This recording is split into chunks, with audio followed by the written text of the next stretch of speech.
नमस्कार दोस्तों, मैं आपका दोस्त सीए दीपक सिंह, अकाउंटिंग गुरु। जेवीएनएल जूनियर अकाउंटेंट की एमसीक्यू सीरीज में आपका हार्दिक स्वागत करता हूं। आज का कोटेशन, सबसे पहले मोटिवेशन का मंत्र। आंखों में दिखने लगी है सफलता की झांकी, लगा दे पूरा दम, कसर रहे ना बाकी। लगा दे पूरा दम, कोई कसर बाकी नहीं रहनी चाहिए। एग्जाम होने के बाद में अफसोस नहीं रहना चाहिए कि हम ये कर लेते तो ये हो जाता। ठीक है, इसी कारण कहता हूं कि यदि आपकी तैयारी पूरी है तो मेरी एप्लीकेशन दीपक सिंह अकाउंटिंग गुरु को डाउनलोड करें और एक नॉमिनल चार्जेस में 50 टेस्ट की मेगा टेस्ट सीरीज ज्वाइन करें और अपना विश्लेषण परीक्षा से पहले अवश्य अवश्य करके जाएं। ये नो डाउट आपके एग्जाम में बहुत ज्यादा हेल्पफुल होगा। ठीक है, तो अभी नहीं तो कभी नहीं। ओके, क्वेश्चन देखते हैं। The concept of conservation in balance sheet result in. देखिए, क्वेश्चन है कि जो रूढ़िवादिता की अवधारणा है उसकी वजह से बैलेंस शीट के परिणामों में क्या होगा। कैपिटल में वृद्धि, कैश में वृद्धि, एसेट में कमी, लाइबिलिटी में कमी। तो इसका आंसर है एसेट में कमी आ जाएगी, क्योंकि रूढ़िवादिता की अवधारणा भविष्य की हानियों को आज रिकॉर्ड करने को कहती है परंतु लाभों को आज रिकॉर्ड करने से मना करती है। इसी कारण से क्लोजिंग स्टॉक को लागत और बाजार मूल्य जो भी दोनों में से कम हो पर शो किया जाता है, प्रदर्शित किया जाता है, तो इसका आंसर है decrease in assets. Next question, purchase day book is use to record. क्रय दैनिक बही किस चीज को रिकॉर्ड करने के काम में आती है।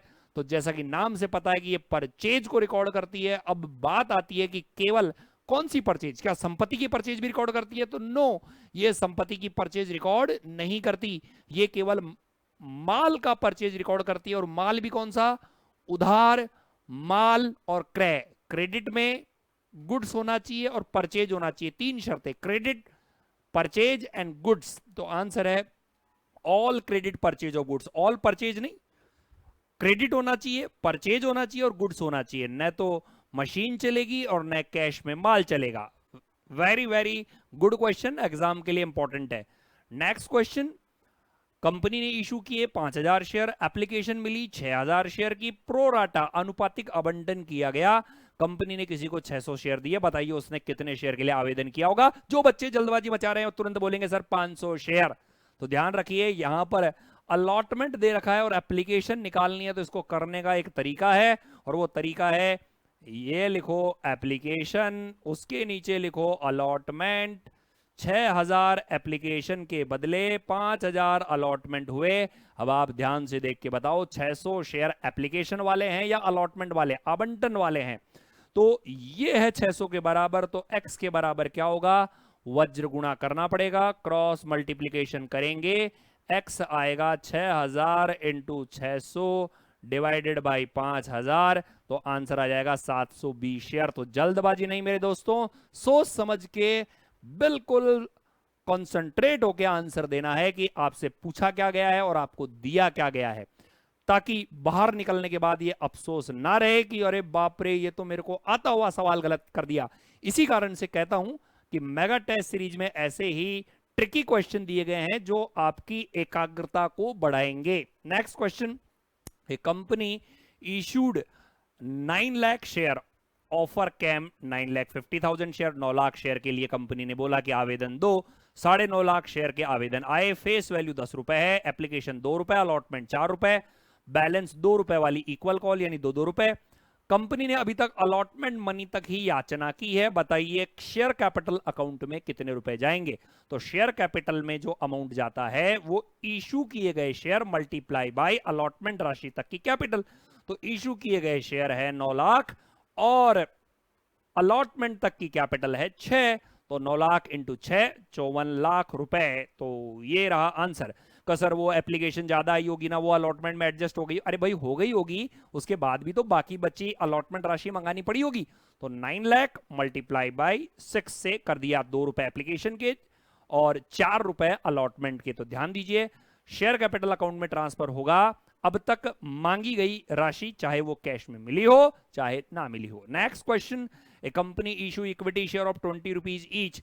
कंपनी ने कॉल्ड किया 18 रुपए का, वास्तव में 16 रुपए मिले, बताइए शेयर कैपिटल में कितने रुपए क्रेडिट होंगे। वापस से बोल रहा हूं, अभी अभी मैंने बोला कि मांगी गई capital either it is received और नॉट, तो ध्यान दीजिए कंपनी ने मांगा है 18 रुपए, प्राप्त हुए हैं 16 रुपए।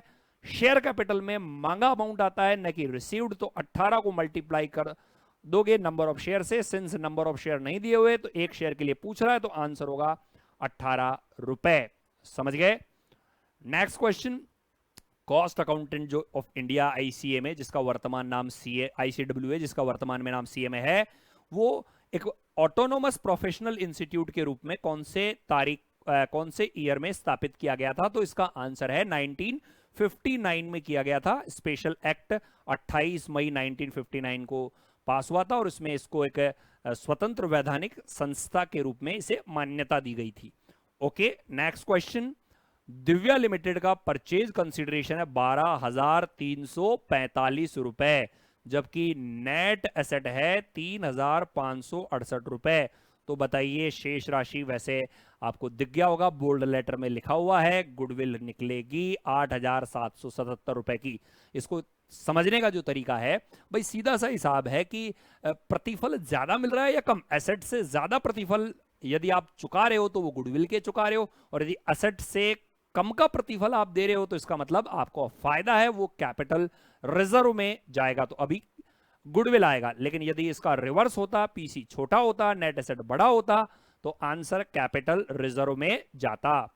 नेक्स्ट क्वेश्चन, कार, जीप और बसेस का जो प्रोडक्शन किया जा रहा है कर्मवीर लिमिटेड द्वारा ऑटोमोबाइल इंडस्ट्री में, इन्हें हम क्या बोलेंगे? तो इन्हें हम को प्रोडक्ट बोलेंगे। ध्यान दीजिए, एक तो होता है जॉइंट प्रोडक्ट, एक होता है by product. Joint product, by product. Joint product यानी जब एक रॉ मटेरियल को प्रोसेस करने के बाद में एक से ज्यादा प्रकार के मटेरियल प्राप्त होते हैं, फिनिश गुड्स प्राप्त होते हैं, जिनकी वैल्यू और इंपॉर्टेंस लगभग इक्वल होती है, उन्हें हम जॉइंट प्रोडक्ट कहते हैं।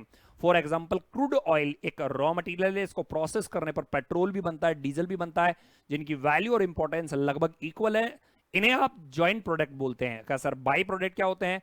वही रॉ मटेरियल होता है, प्रोसेस करते हैं, एक से ज्यादा बनते हैं, बट एक की वैल्यू ज्यादा, दूसरे की वैल्यू बहुत बहुत कम। जैसे जो डेयरी इंडस्ट्री है, जिसमें दूध को प्रोसेस करने पर घी भी बनता है और छाछ भी बनती है, तो घी और छाछ बाई प्रोडक्ट के एग्जांपल हुए। छाछ एक बाई प्रोडक्ट है और घी एक मेन प्रोडक्ट है।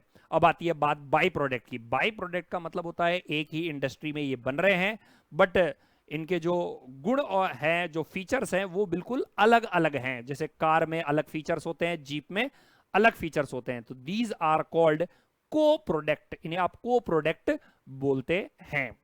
Okay, the next question, the effect of sale price reduction is always reduce the PV ratio.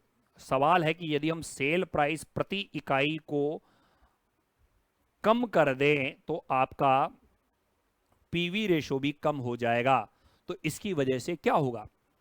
BP raise क्या तो बढ़ेगा और क्या घटेगा? ऑप्शन है BP, MOS, fix cost, BP, MOS, BP, profit and BP. तो यह सवाल आप कमेंट ऑप्शन में मुझे जरूर जरूर आंसर देंगे कि यदि हम सेल प्राइस पर यूनिट कम करते हैं तो पीवी कम होता है, इसकी वजह से क्या तो बढ़ेगा और क्या घटेगा। आपके आंसर का इंतजार रहेगा, सही आंसर को मैं लाइक करूंगा। ओके, 11th क्वेश्चन आप लोगों के लिए homework.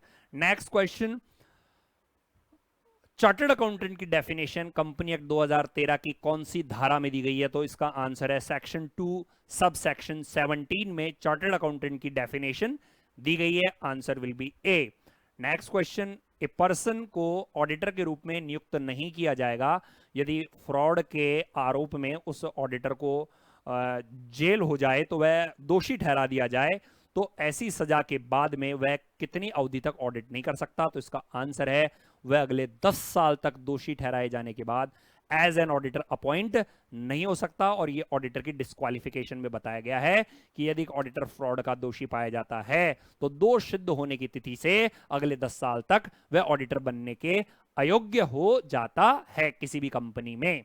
Next question, individual is disqualified for appointment as an auditor if is in debt to company। यदि वह कंपनी में कितने रुपए का ऋण धारक है। यह भी क्वेश्चन आप लोगों के लिए होमवर्क है भाई, कि कितने रुपए का यदि किसी व्यक्ति ने ऋण ले रखा है कंपनी से तो वह अयोग्य हो जाएगा। ऑप्शन है 5 लाख रुपए एवं इससे ज्यादा, 5 लाख रुपए से ज्यादा, 1 लाख रुपए से ज्यादा, 1 लाख रुपए फिक्स या इससे ज्यादा, या एनी अमाउंट। तो दो क्वेश्चन हो गए, इसका भी आंसर देना कि कितने रुपए का ऋण यदि व्यक्ति ने ले रखा है तो वह ऑडिटर बनने के अयोग्य हो जाएगा। ऑप्शन आपके सामने है पांचों। नेक्स्ट क्वेश्चन, कैजुअल वैकेंसी हो जाए नॉन गवर्नमेंट कंपनी में तो वह किसके द्वारा भरी जाती है? तो वह भरी जाती है बोर्ड ऑफ डायरेक्टर द्वारा। अगले 30 दिन में उस पद को भर दिया जाता है। लेकिन आपको पता होना चाहिए कि कैजुअल वैकेंसी दो प्रकार से हो सकती है, एक तो त्यागपत्र द्वारा और एक त्यागपत्र के अतिरिक्त, यानी अन्य कारण में डेथ हो गई, इंसॉल्वेंट हो गया या अन्य कोई कारण जिनकी वजह से कैजुअल वैकेंसी हो गई। तो कैजुअल वैकेंसी त्यागपत्र के कारण हो तो बोर्ड ऑफ डायरेक्टर अपॉइंट तो कर देंगे 30 दिन में, लेकिन आपको ईजीएम में सदस्यों से इसे रेटिफाई करवाना पड़ेगा, परमिशन लेनी पड़ेगी। जबकि अन्य कारणों के अंदर ईजीएम बुला करके सदस्यों से रेटिफाई करवाने की आवश्यकता नहीं होती है। नेक्स्ट क्वेश्चन, तो ध्यान दीजिए ये बेसिक क्वेश्चंस है। ऑडिटर की क्वालिफिकेशन, ऑडिटर की डिस्क्वालिफिकेशन आपको अच्छी तरह से लर्न कर लेनी है, याद कर लेनी है। एग्जाम के बिल्कुल लिमिटेड डेज रहे हैं, मेरे इन क्वेश्चंस का आंसर आप जरूर देना। अगले एमसीक्यू टेस्ट सीरीज में जरूर लेंगे, तब तक ओके बाय।